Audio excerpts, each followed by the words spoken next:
Bună dimineața, dragi prieteni! Astăzi vom discuta despre câteva chestiuni care denotă, cum numesc eu, bălbăială a tot ceea ce face sau tot ceea ce fac autoritățile sau guvernarea actuală. Spuneam anterior că detest foarte mult neprofesionalismul și detest și prostia. Și nu pot să nu calific altfel decât neprofesionalism și lipsa unui elementar capacitate de a administra o criză a ceea ce fac autoritățile noastre. A te bâlbâi, asta înseamnă că nu știi exact ce să faci și cauți încă și scuze sau cauți pe cei care sunt de vină. Și haideți să le luăm pe rând. Explicați-mi și voi mie, dragi prieteni, cum se explică faptul că odată ce creștem numărul cazurilor de infecții și mai mult ca atât de decese, autoritățile iau decizie ca bugetarii să revină la lucru. Cei care ați fost astăzi pe străzile Chișinăului, ați văzut ce aglomerație este?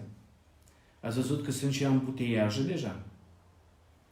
A fost o săptămână liberă pentru autorități. Toți oamenii, inclusiv și din Chișinău, mulți au plecat acasă. În localitățile de unde sunt, prin raioanele și localitățile țării. Iar ieri, duminică, au revenit înapoi la Chișinău ca să se iasă la lucru. Cât de deștept trebuie să fii ca să-ți dai seama că asta, de fapt, pune riscul și mai mare pe noi toți. Astăzi oamenii ies la lucru, încep să comunice unul cu altul. Și respectiv riscul crește și mai mare. Ce e asta decât nu o bălbăială? Iar astăzi ies prim-ministru și spune, știți, de fapt, probabil noi am greșit. Dar măcar dacă ar fi spus, probabil noi am greșit.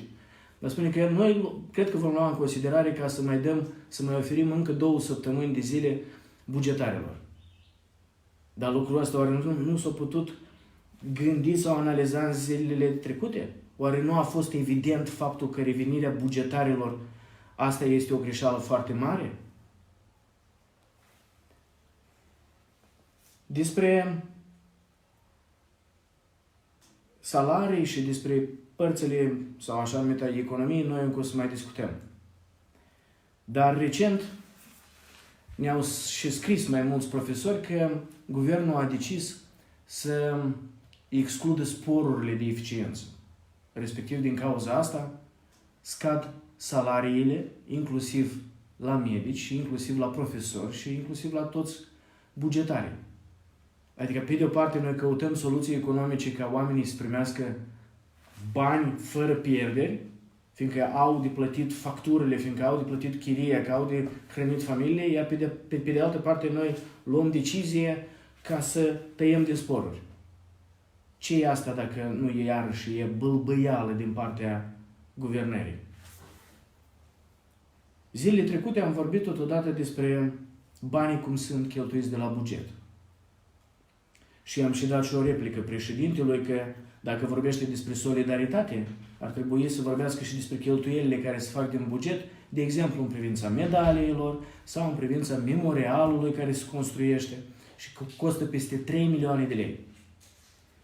Mai recent am văzut și o altă știre care noi deja am și postat-o, că municipalitatea noastră, Primăria Chișinău, contractează companii ca să cheltui peste 3 milioane de lei pentru construcția unui havuz. Vă dați seama? Noi vorbim despre faptul ca să găsim soluții, ca guvernarea actuală să găsească bani din buget, să fie majorate salariile la medici, să fie cumpărate echipamente, să fie cumpărate măsuri de protecție pentru medici, să găsim bani pentru mediul economic. Dar aici primarul nostru a decis să cheltuie peste 3 milioane pentru un havuz. Întrebarea este, ce e asta?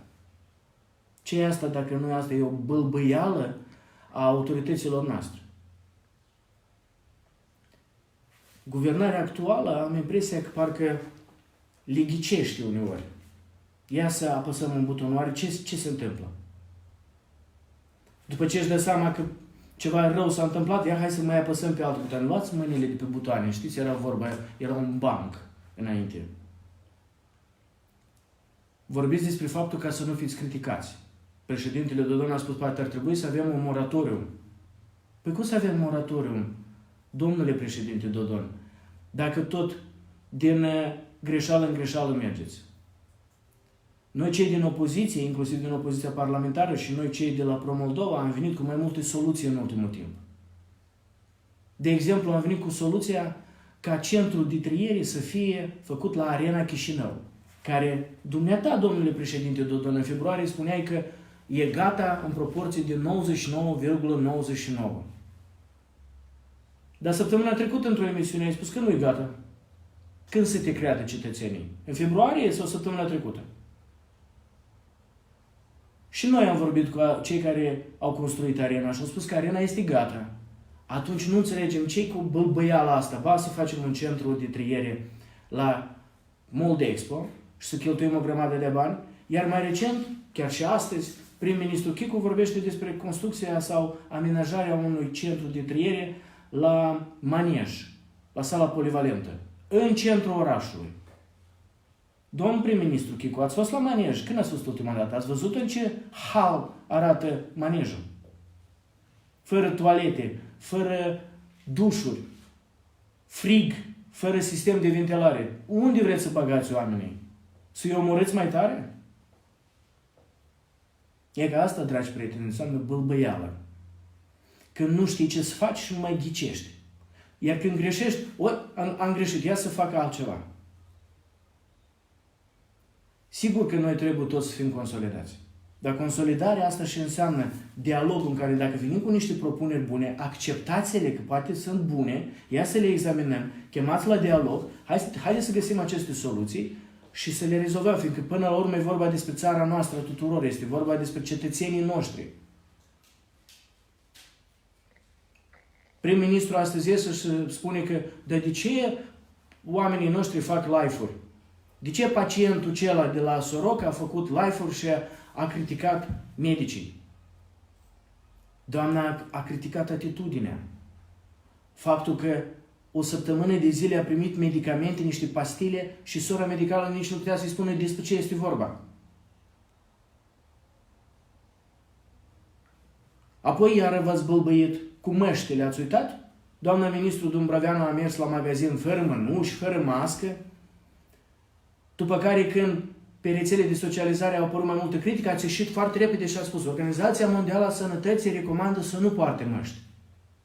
Dar zilele trecute, domnule prim-ministru Chicu, Organizația Mondială a Sănătății și-a schimbat părerea și spune că trebuie purtate măști. Citiți-l pe distinsul domn Arafat din România, directorul Centrului de Situații Excepționale. Ce spune dumnealui? Că ne protejăm și protejăm pe alții cu măști dacă purtăm măști. Ieșiți acum și spuneți cetățenilor să fie responsabili și să poartă măști. Mai ales când merg în locuri aglomerate, gen unde sunt magazine. Vă dați seama, cineva intră bolnav și strănută sau tușește. Fără mască. Măștile sunt pentru mai multe motive folosite. Inclusiv faptul că noi suntem obișnuiți să ne atingem fața pe parcursul zilei de foarte multe ori. Dar dacă porți mască, nu ți-o atingi sau ți-o atingi mai puțin. Nu, la noi așa de tare s-au bâlbâit conducerea noastră că a început să caute scuze de ce ministrul Dumbrăveanu nu a purtat mască. E că asta înseamnă atitudine și asta înseamnă responsabilitate. În ghilimele. Dar lipsă de profesionalism cu siguranță. Nimeni nu comentează și nu consideră că a administra o criză e ușor. Nu, a administra o criză este greu. Dar ascultați ceea ce spun și alții. Ascultați mediul de afaceri cu ce soluții vin. Ascultați medicii ce spun. Ascultați opoziția, fiindcă s-ar putea să vină cu unele idei bune. De exemplu, de urgență ar trebui astăzi să luați decizie și poate bugetarii n-ar mai trebui să iasă la muncă de mâine începând, pe următoarele 2 sau chiar 3 săptămâni. Fiindcă astfel o să crească nivelul sau numărul oamenilor infectați. Uitați-vă ce se întâmplă astăzi pe străzi. Parcă e o zi obișnuită. Ce se întâmplă cu costurile de care am spus și investițiile care se fac, stupide și neutile și nenecesare în acest an. Inutile. Sigur că multe mai sunt de discutat. Mulți dintre voi, dragi prieteni, dragi cetățeni, înscriți mai multe întrebări pe diferite domenii. În următoarele zile o să organizăm chiar și o discuție și voi răspunde la foarte multe întrebări care mi-au fost date. Inclusiv în privința diasporei. Apropo, ieri a aterizat și avionul de la Veneția, care a adus mai mulți cetățeni de-a noștri din Italia, care foarte mult și-au căutat soluții cum să ajungă în Chișinău.